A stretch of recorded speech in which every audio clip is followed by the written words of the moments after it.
The four term of an A P is 0, prove that its 25th term is triple its 11 term. Basically हमारे पास यहाँ पर मान लेते हैं कि हमारे पास एक ए पी दे रखी है, तो यहाँ पर क्या दे रखा है, A1, A2, A3 and so on.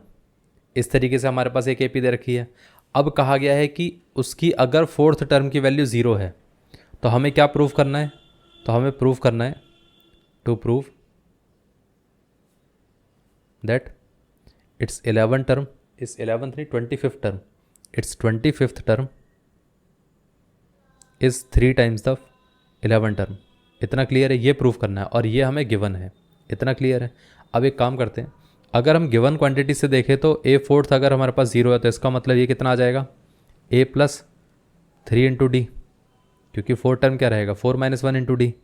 अब इस ए पी का जो हमारे पास फर्स्ट टर्म है ए है और हमारे पास कॉमन डिफरेंस है डी, इसको हम मान लेते हैं। इतना क्लियर है। अगर हम इस हिसाब से देखें तो यहाँ पर हमारे पास ए की वैल्यू कितनी आ गई, ए आ जाएगा -3d। ये हमारे पास है फर्स्ट इक्वेशन। इतना क्लियर है। अब देखिए, अगर हम यहाँ पर 25th टर्म कैलकुलेट करने जाएंगे तो वो कितना आएगा, वो आ जाएगा a प्लस 25 - 1 इंटू डी। सो ये आ जाएगा, a की वैल्यू कितनी थी -3d, तो ये आ जाएगा -3d प्लस 25 - 1 कितना रहेगा, तो ये आ जाएगा 24 इंटू डी। इतना क्लियर है। तो यहाँ से कितना आ गया, a25 की वैल्यू कितनी आ गई, तो ये आ जाएगा 21 इंटू डी। ये पार्ट क्लियर हो गया। यह हमारे पास सेकंड इक्वेशन है।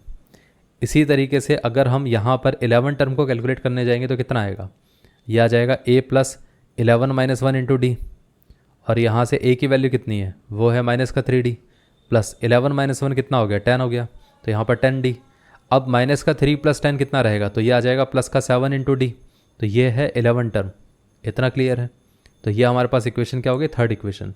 अगर हम यहाँ से देखें from equation second and third, हम ऐसा बोल सकते हैं ना कि यहाँ पर अगर देखा जाए तो a25 इज इक्वल टू क्या रहेगा, तो ये आ जाएगा 3 times of 7d which is nothing but 3 times of a11। इतना क्लियर है। तो हम ऐसा बोल सकते हैं ना कि यहाँ पर a25 इज इक्वल टू कितना आ गया, 3 times of a11। Hence proved. That's it.